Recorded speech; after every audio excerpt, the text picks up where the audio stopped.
কি করলে রোজা ভেঙে যায়? Causes that make you fasting null and void, যে কাজগুলো আপনার রোজাকে null and void করে দেয়। কি করলে রোজা ভেঙে যায়? তো এটা বোঝার আগে আমরা যদি রোজার সংজ্ঞাটা বুঝি, রোজা কাকে বলে, সিয়াম কাকে বলে, আপনারা নিজেই বলতে পারবেন কি করলে রোজা ভাঙে। রোজার সংজ্ঞা হচ্ছে আসওমু হুয়াল ইমসাকু আনিল আখলি ওয়া শুরবি ওয়াল জিমাই মিন তুলুইল ফাজরি ইলা গুরুবিশ শামসি মা'আন নিয়া। মানে রোজা হচ্ছে বিরত থাকার নাম। কি থেকে? খাওয়া থেকে, পান করা থেকে, ফিজিক্যাল ইন্টিমেসি থেকে স্ত্রীর সাথে, সকাল থেকে শুরু করে, ফজর থেকে শুরু করে ইলা গুরুবিশ শামস মানে সানসেট পর্যন্ত, সূর্যাস্ত পর্যন্ত মা'আন নিয়া, নিয়তের সাথে। ক্লিয়ার হয়ে গেছে না? রোজা হচ্ছে বিরত থাকার নাম। খাওয়া থেকে বিরত, পান থেকে, ফিজিক্যাল ইন্টারকোর্স থেকে, সকাল থেকে শুরু করে সন্ধ্যা পর্যন্ত নিয়তের সাথে। তো এই সংজ্ঞা থেকেই তো বোঝা যায় কি করলে, খেলে রোজা ভেঙে যায়, ড্রিঙ্কস করলে রোজা ভেঙে যায়, বিবাহিতরা দিনের বেলায় ফিজিক্যাল ইন্টিমেসিতে গেলে রোজা ভেঙে যায়। তো আমরা এবার পয়েন্ট আকারে শুনবো যে কি কি কাজ করলে। এখানে মৌলিকভাবে 3টা জিনিসের কথা বলা হয়েছে, কিন্তু আরো কিছু জিনিস আছে যেগুলো করলে আপনার রোজা ভেঙে যাবে। আসুন আমরা সেগুলো শুনি।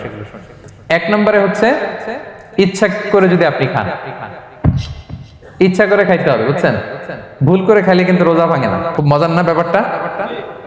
অনেক সময় এমন হয়, অনেকের অভ্যাস যে সকালবেলা সে ঘুম থেকে উঠে পানি খায়। তো আপনি হঠাৎ করে 1 গ্লাস পানি খেয়ে ফেলছেন, খাওয়ার পরে মনে হয়েছে ওরে আমি তো রোজা, এখন কি হবে বলেন তো? ভাঙবে না? ভাঙবে না, ভাঙে নাই। শুধু 1 গ্লাস পানি না, ভুলে যদি 1 প্লেট ভাতও খেয়ে ফেলেন, ভুলে, রোজা ভাঙবে না। তো রোজা অবস্থায় এত বড় ভুল অবশ্য কেউ করে না, কি বলেন? পানির এটা হয়ে যায়, তাও প্রথম 1, 2, 3 রোজায় হয় না? প্রথম 1 দিন, 2 দিন, 3 দিনে অনেক সময় এরকম হয় যে ভুল করে পানি খেয়ে ফেলে। তো ভুল করে যদি কেউ খায় তার রোজা ভাঙে না। অথবা জোর করে যদি কাউকে খাওয়ানো হয় রোজা ভাঙে না। ফোর্সফুলি খাওয়াইলে ভাঙে না, ইন্টেনশনালি যদি কেউ খায় রোজা ভেঙে যায়। ক্লিয়ার? 2 নাম্বার, ড্রিঙ্কিং ইন্টেনশনালি, যদি পান করে ইচ্ছাকৃত রোজা ভেঙে যায়। 3 নম্বরে হচ্ছে ফিজিক্যাল ইন্টারকোর্স, দিনের বেলায় যদি ফিজিক্যাল ইন্টিমেসিতে যায় হাজব্যান্ড ওয়াইফ এবং দেহ থেকে যদি সিমেন আউট হয় রোজা ভেঙে যায়। তবে ইচ্ছাকৃত যদি আপনি রোজা ভাঙেন, এটা বড্ড ভয়ঙ্কর প্রিয় ভাইরা। এটা খেয়াল করে মনে রাখবেন যে ইচ্ছা করে রোজা ভাঙার চেয়ে বড় স্পর্ধা আর হতে পারে না। কারণ এই রোজা রাখাটা কি রমাদানে ফরজ। আপনি যদি ফরজ ইচ্ছা করে ভাঙেন তাহলে শুধু কাজা করলে হবে না, কাফারা দিতে হবে। কি দিতে হবে? তাহলে আমরা জানছি কাজা, আমরা জেনেছি ফিদিয়া, এবার নতুন একটা টার্ম শুনলাম, এটা কি? কাফারা। ইচ্ছা করে রোজা ভাঙলে কাফারা দিতে হবে। এন্ড হোয়াট ইজ কাফারা? কাফারা হচ্ছে টানা 2 মাস রোজা রাখা একটার জন্য। পারবেন? রমজানেরটা রাখতে তো খবর হয়ে যায়, কি বলেন?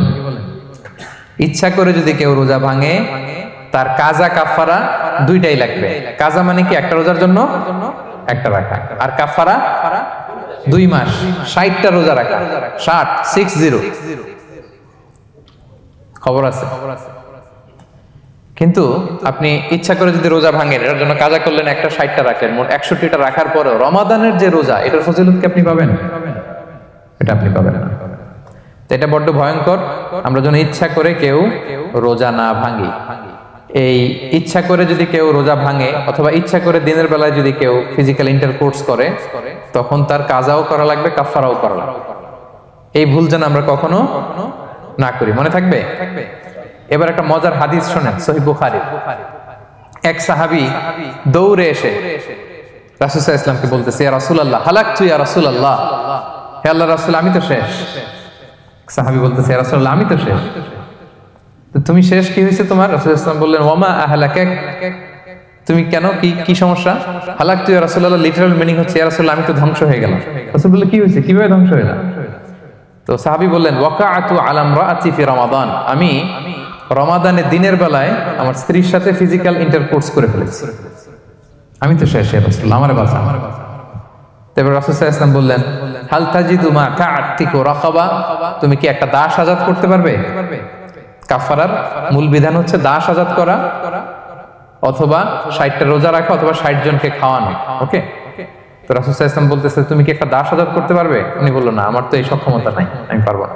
তো রাসূল সাল্লাল্লাহু আলাইহি ওয়াসাল্লাম বললেন ফাহাল তাস্তাতিউ আন তাসুমা শাহরাইনি মুতাতাবিআইন, তাহলে টানা 60 দিন রোজা রাখতে পারবে?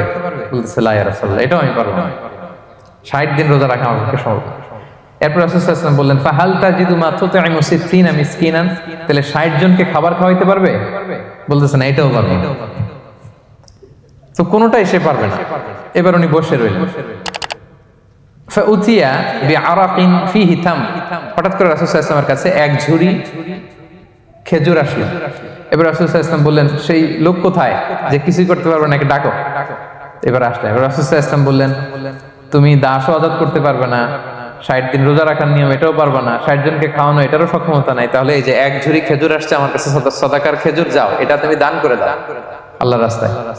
এবার উনি বলতেছে আলা আফকারা মিন্না ইয়া রাসূলুল্লাহ, আমার চেয়েও গরীব কাউরে দান করব? রাসূল সাল্লাল্লাহু আলাইহি ওয়াসাল্লাম বললেন হ্যাঁ। উনি বলতেছে যে আমার চেয়ে গরীব মদিনায় কেউ নাই।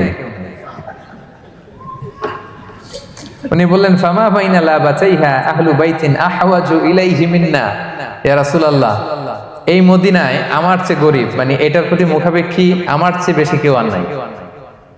ফাদাহিকান নবী সাল্লাল্লাহু আলাইহি ওয়াসাল্লাম, রাসূল সাল্লাল্লাহু আলাইহি ওয়াসাল্লাম এই কথা শুনে হেসে দিলেন।